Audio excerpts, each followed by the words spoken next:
outside today. Just hope it doesn't rain. It's a bit windy, but I've stuck myself in the corner, so hopefully we can get through it.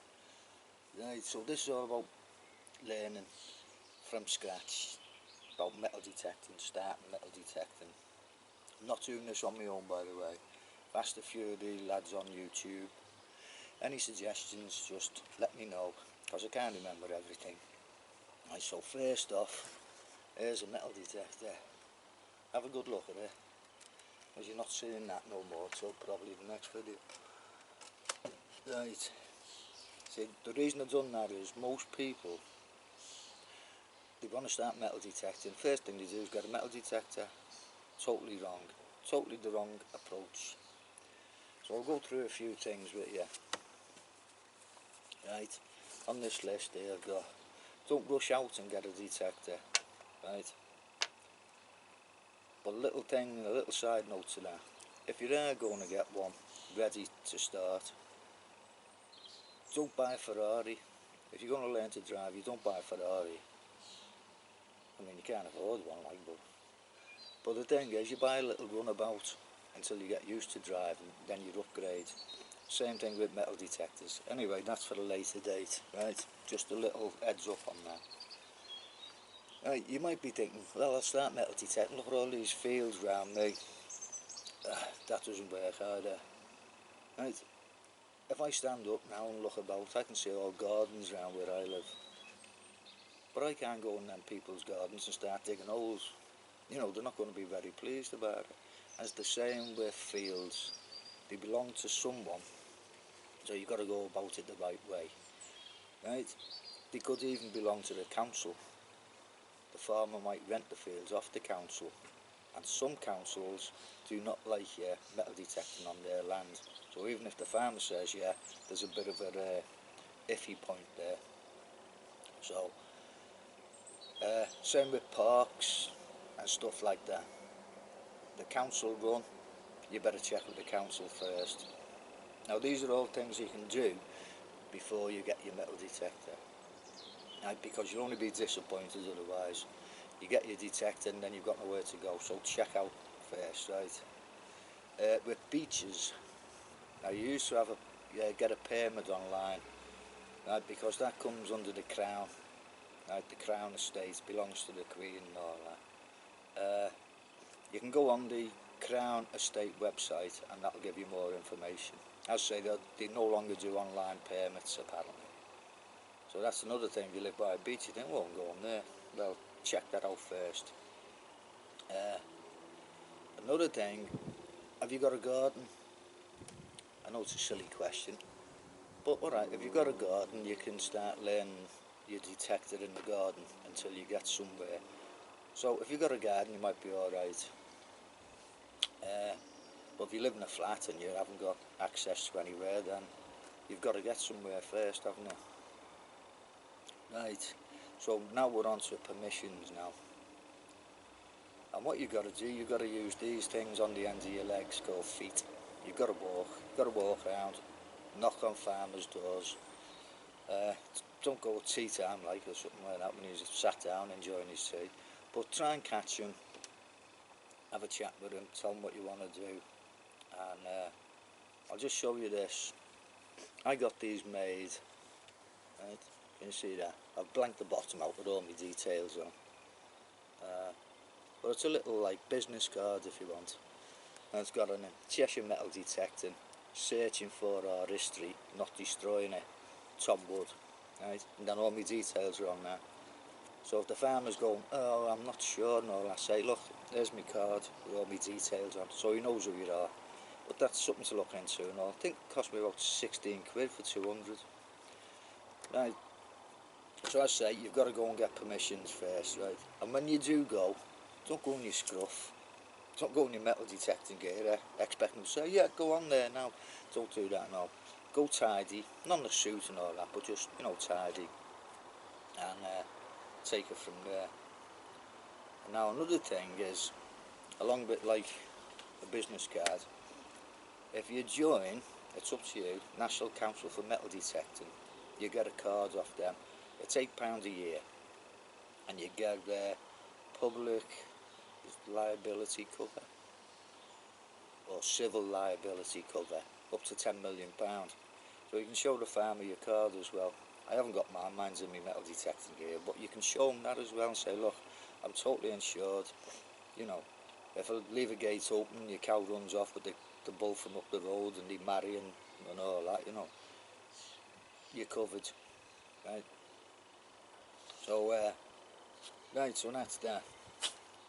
YouTube, if you want to go on YouTube and all that, set a channel up now, right? You don't have to put anything on it, just set it up ready. Right, there's loads of things on YouTube how to set your channel up and all that. Right, pick a good name, right, and check, put it in on search on YouTube for, you might put, I don't know, Bobby's bloody detecting or something like that, something, and search for that on YouTube, and it might come up, there might be one called that. So you know what I mean, pick a name and then search for it and make sure no one's got that name, right? Right, where are we up to now? Right, equipment and all that I'm going to cover in the next video, because I want to try and do like 3 videos. This is before you even start, before you pick your detector up, that's what this is about. Things you can do so that you're ready to go. Right, the next one will be about the equipment and all that. And then the final one will probably be about using the equipment. Little tips and alterations and stuff you can make, right? So we'll look at the other 2 later on. Another place is good to join is it's called PAS, P-A-S, and it stands for Portable Antiquities Scheme. They usually come to local museums or places close by, or within a fair distance, and if you get any finds and you're not sure what they are but they look really interesting, and if no one can help you on YouTube, or even they might help you and say, yeah, well, I'd take that to the Portable Antiquities Scheme, they can give you more info on it and all that, and it gets recorded and it goes on a database. So you're doing your bit, you're not just digging something up and sticking it in your drawer, you know, no one knows about it. So that's a good thing. PAS, search for it online, have a read on there and all that. Right, where are we now? Also, while you're waiting for your detector, think about treasure trove. It's a bit of a minefield, this, right? But treasure is basically, it's the content of the metal and how many you've got. It's, as I say, it's a bit of a minefield. I know someone found 2 hammered silver coins, I think it was about 1.5 yards apart, and he went and he got them recorded and all that, and then he got a letter or an email or something saying, the treasure trove. He said, well, what do you mean the treasure trove? We think they've been buried. He said, well, you know, 1.5 yards apart. Yeah, but we think they've been buried, and over time they've been disturbed and got separated. So apparently it's anything over 2 coins, I think, with precious metal content is classed as treasure trove.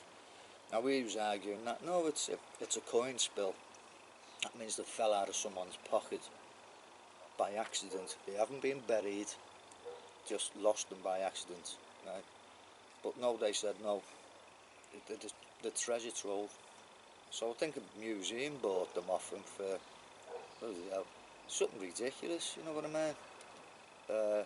And he had to sell them, apparently, because it was classed as treasure trove for 2 coins. So look into that, treasure trove, what it involves and all that.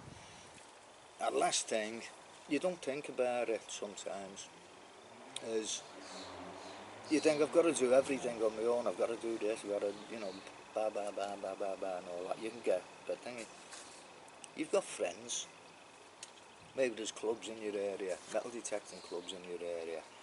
You've got Facebook, put something up on Facebook. Does anyone know goes metal detecting in my area? You know, one of your friends from years ago might say, oh, I didn't know you were getting into it, I do it, you know. This, you've got to push it, you've got to push yourself and let people know that you're getting into metal detecting. I mean, ask your aunties and your uncles. You know, I'm getting into metal detect. I've just got to find somewhere to metal detect.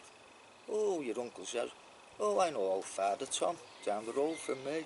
Known him for years. I'll have a chat with him. There you go. You know what I mean? Let people know you want to start metal detecting, right? And basically, that's it. I thought it was going to take longer than this. I usually go on for hours, as you can ask some of them on YouTube. But I've probably missed a few things on this. And as I say, this is before you even pick up your metal detector. Write a checklist out like I've got here and go through it so that when you get your detector, you're ready to go, right?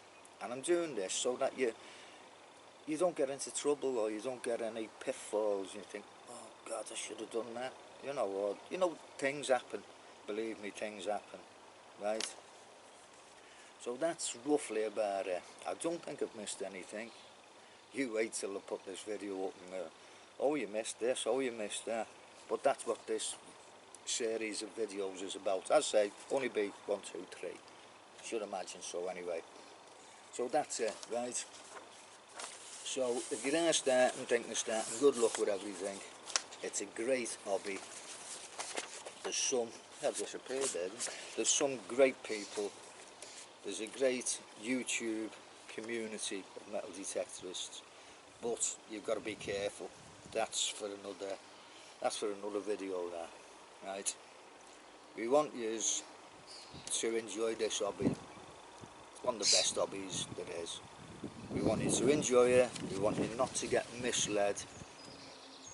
We want to tell you the truth about everything. So that's it, right? I'm finished now. So I'll catch you in part 2, and we'll go through the equipment, and then part 3 will be the use of equipment and what you can do for yourself, alter things and all that, right? So that's it. I've said that's it about 5 bloody times now. Right, so catch us all again. I'm going in because it's a bit nippy. Look after yourselves, take care. Ta-da for now.